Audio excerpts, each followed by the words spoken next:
adik-adik kelas 11 maupun kelas 12 yang mungkin mempersiapkan diri untuk persiapan UTBK.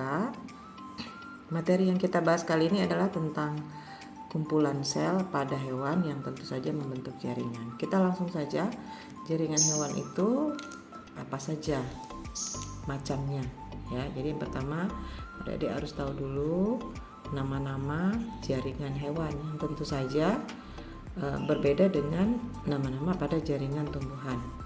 Nah, untuk gampang mengingatnya, kita ingat dengan kata-kata seperti ini ya, epos adit. Seperti biasa memang Mbak selalu memberikan beberapa kata-kata yang untuk membantu kalian mengingat, yang kadang biologi memang hafalan sih ya. Kita lihat E-nya di sini apa, kemudian O-nya apa, S-nya apa, terus di sini nanti kita buat adit. Nah, jadi ini ada 7 ya, macam-macam nama jaringan hewan.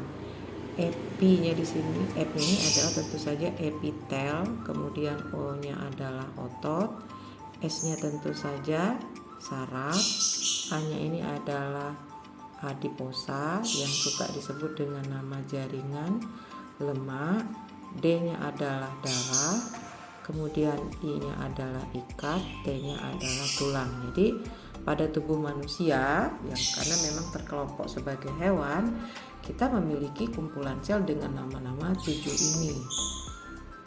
Yang kumpulan sel itu tentu disebut dengan jaringan.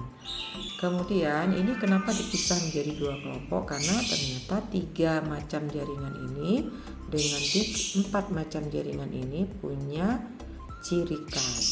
Untuk epitel otot saraf itu sel-selnya, antar sel-selnya itu tidak berjarak. Berarti sel-selnya di situ rapat. Nah, ya, bukan berarti terus ada yang dibicarakan rapat ya, rapat sini tidak renggang maksudnya.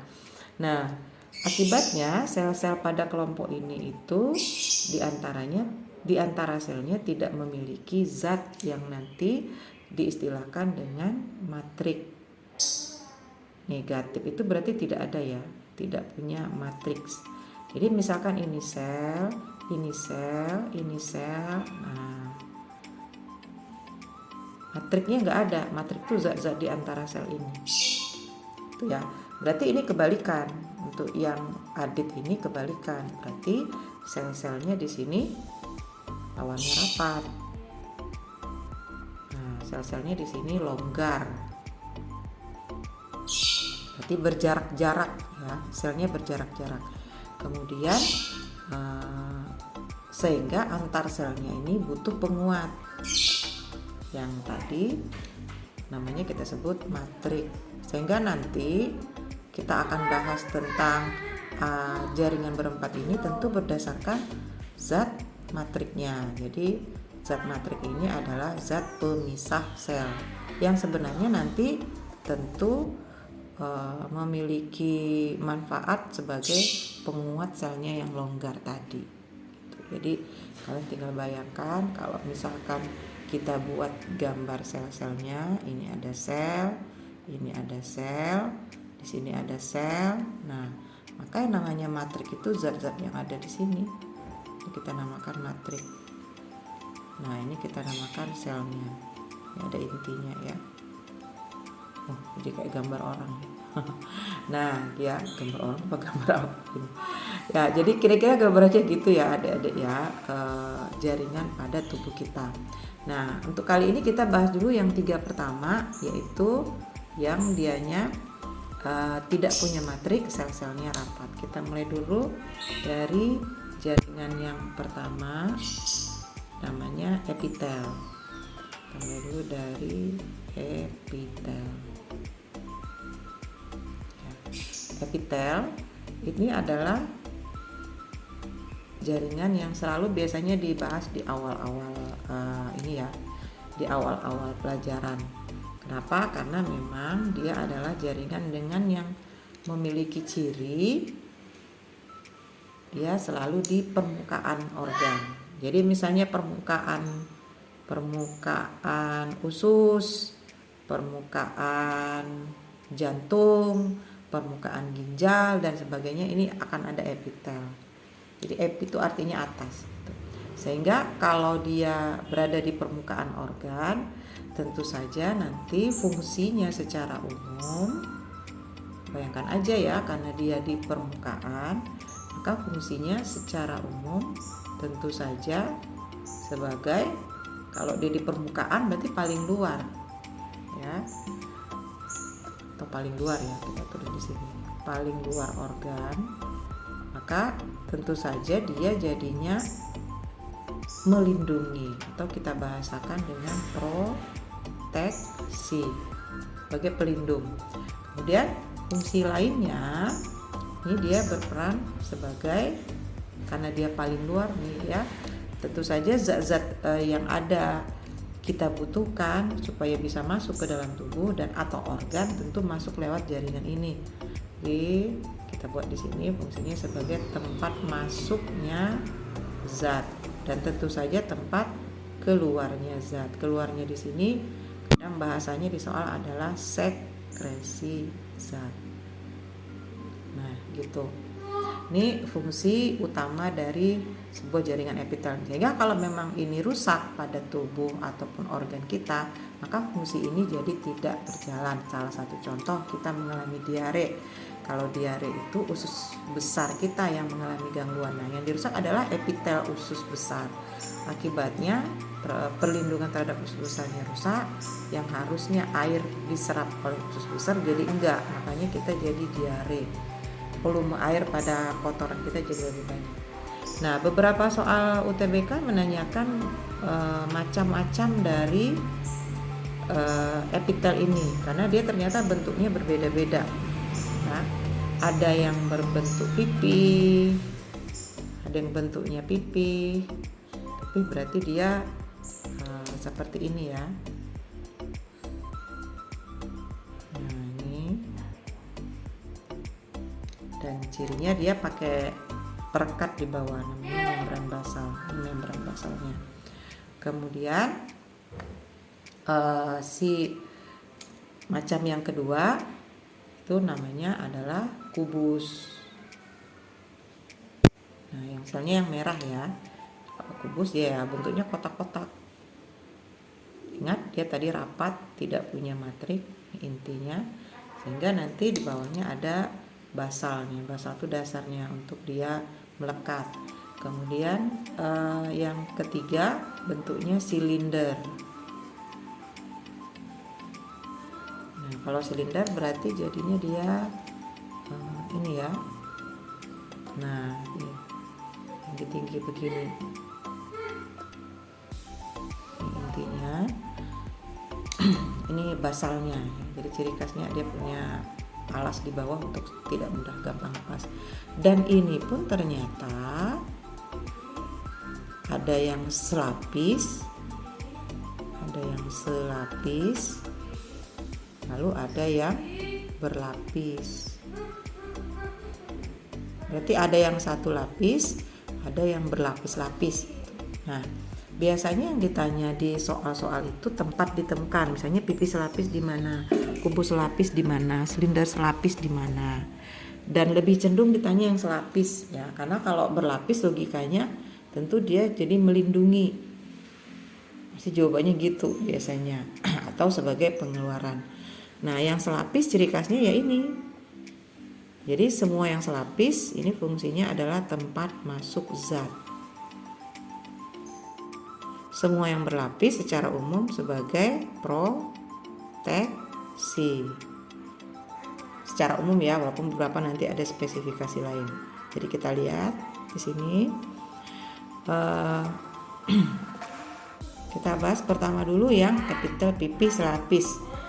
Ini ditemukan di tempat masuknya oksigen. Adik-adik jadi ingat, oksigen itu lewat hidung terus ke paru-paru, terakhirnya ketemu di bagian yang namanya alveolus. Alveolus itu adalah bagian ujung dari paru-paru yang nantinya karena di situ ada epitel pipi selapis sehingga dia tempat masuknya zat yang dibutuhkan tubuh namanya oksigen. Nanti bahasanya bisa aja ini difusi ya. Difusi itu kan perpindahan gas gitu. Kemudian ingat pokoknya semua selapis tempat masuk aja gitu. Kemudian yang kubus selapis ini adanya di mungkin ingat lagi ya, pada ginjal ada namanya tubulus proksimal, tubulus diktal. Nah di sini kita bikin aja tubulus pada ginjal. Tubulus tuh tabung-tabung pada ginjal. Kita mau bikin urin itu tentu urinnya berproses. Salah satunya urinnya itu harus dikurangi sampahnya. Yang pentingnya diambil. Jadi yang harus dibuang sampah. Nah, yang pentingnya diambil itu lewat tubulus ginjal. Jadi tempat bahasanya nanti reabsorpsi. Kalau ingat lagi tahapan bikin urin, ada namanya reabsorpsi. Tempat reabsorpsi atau penyerapan salah satunya sari makanan. Bahasanya gitu ya. Reabsorpsi. Kemudian kalau yang silinder selapis yang kayak gini, ini malah di usus. Nah, kalian makan nasi, maka nasinya diolah menjadi sari nasi.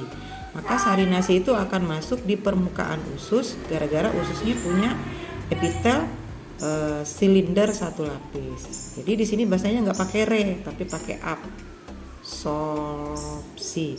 Kenapa ini pakai re, kenapa ini enggak? Karena penyerapan pertama sari makanan itu di usus, sementara di ginjal itu penyerapan yang selanjutnya karena memang diperlukan oleh tubuh. Ya, oke. Jadi minimal yang sering ditanya itu yang ini, yang selapis karena tempat masuk. Sementara yang berlapis fungsinya semua proteksi, beberapanya saja sebagai sekresi. Nah, contoh yang pipih berlapis itu tentu saja di kulit permukaan luar, kulit luar kita ya. Nah, ini itu adalah epitel pipih berlapis. Sementara kalau yang kubus ini misalnya di rongga mulut. Ini biasanya ada praktikumnya. Kemudian kalau yang silinder berlapis, nah ini ada kebetulan silinder berlapisnya yang agak sedikit beda ya. Mana silindernya di sini bentuk selnya itu tidak sama tinggi silinder tapi begini. Nah, ini Mbak bikin gambar selnya hitam. Lalu biasanya dia ada silianya di sini. Silia. Jadi Mbak tambahkan sedikit untuk silinder ada yang berlapis semu bersilia. Berlapis semu bersilia. Biasanya gitu yang ditanya ya. Nah, yang berlapis semu bersilia ya, silinder berlapis semu bersilia gitu ya maksudnya. Nah, ini biasanya ada di permukaan tubuh kita yang ada silianya. Silia ini rambut getar. Berarti di mana? Misalnya ya, di tenggorokan. Di tenggorokan. Makanya kadang tenggorokan kita gatal barusan kayak Mbak itu karena berarti ada benda asing yang masuk lalu silianya ini merespon gitu, menggerakkan sehingga kita punya refleks ingin batuk. Nah, ini ya beberapa yang masih suka ditanya. Walaupun ada satu lagi sebenarnya